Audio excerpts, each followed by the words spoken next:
Plaintiff Kevin Hubbard says when he first met the defendant, he thought she was extremely attractive, but he had no idea that she would end up being a gold digger. Kevin claims the defendant used him for his money, and he's suing her today for car repairs. Defendant Stephanie Larkins says Kevin is 26 years older than her, and he wanted to date her, but she was never interested in a relationship with him. Stephanie's countersuing Kevin for harassment. Start with you. Okay, sir. On May 2008, I met the defendant at a polling location in Cleveland, Ohio. And polling as an election poll? Election poll location. We both worked there. I thought she was an attractive young lady, as you can see, and I never thought she'd turn into a gold digger. A gold digger? Yes, sir. From the age of 13 to 38, you know, I've been in the streets. All my dealings or teachings about women, I learned from pimps, drug dealers. I went from college to drugs and homeless to a business owner. I've been in AA since June 28, 2000. Tell me about the college experience. How did you transform into a college student? Actually, my parents pretty much tried to keep me in line, but the streets pretty much outwent. So how did you transform from a street guy to a college student? I was attending school while being in the streets, and I was battling with streets and school. Gotcha. And I graduated high school, attended Ohio University, and then dropped out. I was more attracted to the streets. Did you catch a case? I've caught a few cases. Okay. And just minor stuff. How did you become homeless? Were you a dope fiend? I did drink and do other drugs. A dope fiend, you know, dope fiend. You from the street? Yeah. All right. Go ahead. And then you went to the homeless shelter. Correct. All right. And then what type of business do you operate? I have a landscaping company. Good. Better Days Landscaping. I ask these type of things so the other street guys can hear it. You know what I mean? I'm not asking to challenge you because you've overcome those obstacles. So when street guys overcome it, others who are watching need to see that example. Because a lot of times they don't think it's a way out. There's a way out, and I constantly give back too. You're an example of finding a way out, and that was doing the most menial job. Probably initially, you probably had you and one lawnmower. You're right about that. Or a shovel. Correct. And had to go door to door and then built your business starting from the bottom. Exactly. Thank God. Go ahead. So before we get to the car repairs, what else do you want to tell me about your association with her? Now, I never thought, I'd get pimped, with all my teachings that I had. Yeah. And I guess because I was a little older, she thought, she could use me for money. And, you dropped your books and lost your lesson. Exactly. Yeah, I did do that. You're right about that. And I guess, she thought she could just use me like toilet paper and, just do whatever. Wow. And around December 10th, she called me. She said she was in Of what year? 2008. So did you all date? No, sir. We were just friends. She called me in regards to a hit and run accident she was involved in. And she told me she needed, some assistance with getting her car repaired. And let me hear her side first. Let me start from the beginning of the story. First of all, this man... there she goes with the hair, huh? That's what she did to you? She got me good with the hair. Woo. And I kept my books. Yes, sir. Go ahead. Okay, Your Honor. This man, he's 26 years older than me. He wanted a relationship. I didn't want a relationship. I just basically, wanted us to stay friends because I really wasn't that interested in the relationship aspect of it all. I just, just friends, and that's it. That was me. Did you all go out as friends? Yeah, we went out. We went out a couple of times. No, just dinner dates. Okay. No movies. No movies.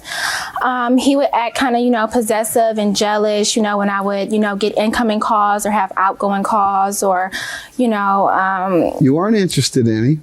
You knew he was interested in you from the beginning, yet you kept going to dinner with him. And then he did things, attempted to possess and control you, yet you kept going back. That doesn't make sense.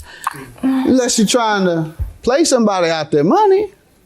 Yeah, that's what's not. Well, Your Honor, in the beginning, he wasn't, he was a really nice guy. He was a really nice guy. And I told him, I said, you're a really nice guy. I don't mind being friends with you. And, he helped me out a little bit, which is, that's cool with me. But at the same time, I know it is. It is. But I work, I go to school. I've been working since I was 15 years old. But you still needed his help. That was cool to get his help.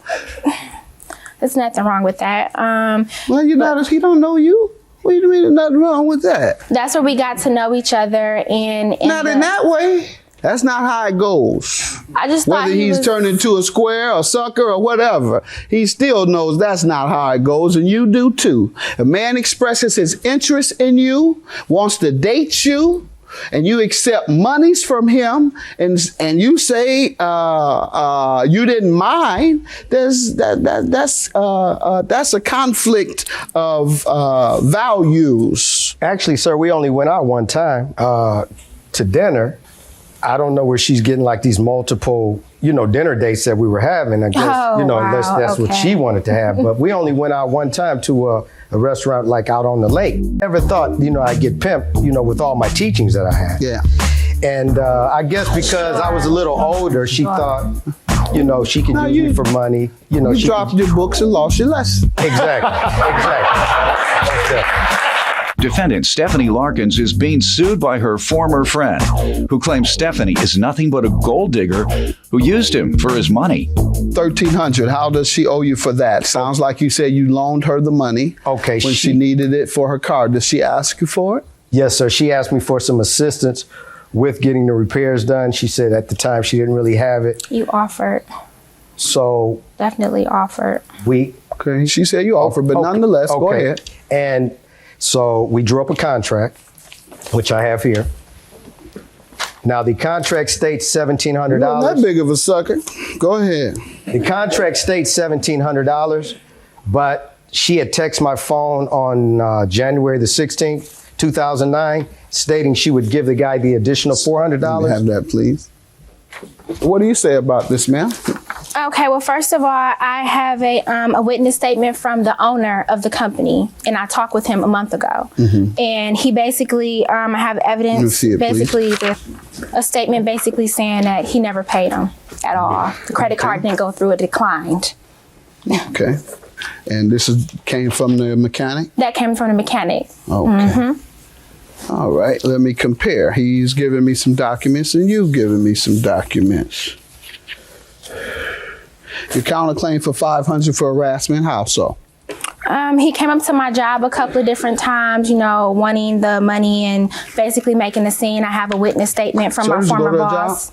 It's a Dave's supermarket. Uh-huh. I went there one late night and she ran from behind the counter stating, I can't come to the job. Now, I didn't know I was prohibited in going in a grocery store. What did you go in there to do? Shopping. What did you buy? I bought some steaks, some bread. Did he? No, he did not. How do you live on? Did you mention anything to her about money? No. Now, actuality, sir, when she ran up on me, she says, you can't come to my job. Mm-hmm. You can't come up here. Did you say you owe me money? I said, well, I haven't heard from you, and I didn't know she was working. Sounds like that's the reason you went. You come up to a person's job, coincidentally, just happens to be there. You just happen to go in the middle of the night. She just happened to be working in the middle of the night, and she just happens to owe you money. And you say she runs from behind the counter and says, you can't come here to my job. And your response is, well, you owe me money. That sounds like a person who did go to the job to get their money. No, sir. Your Honor, well, that's how it sounds, and that's what I believe. Now, in terms of these statements, December 17th. And how do you get this? You didn't throw your hair back on the mechanic, did you? No, sir, I didn't. You didn't go in there and throw your hair back on him. So just handwritten note. I'm going to give more credence to what I see in these bank statements than what I am to the handwritten note of the Magic Auto Body Shop. But, Your Honor, he's not the mechanic. He's the owner. Mm-hmm.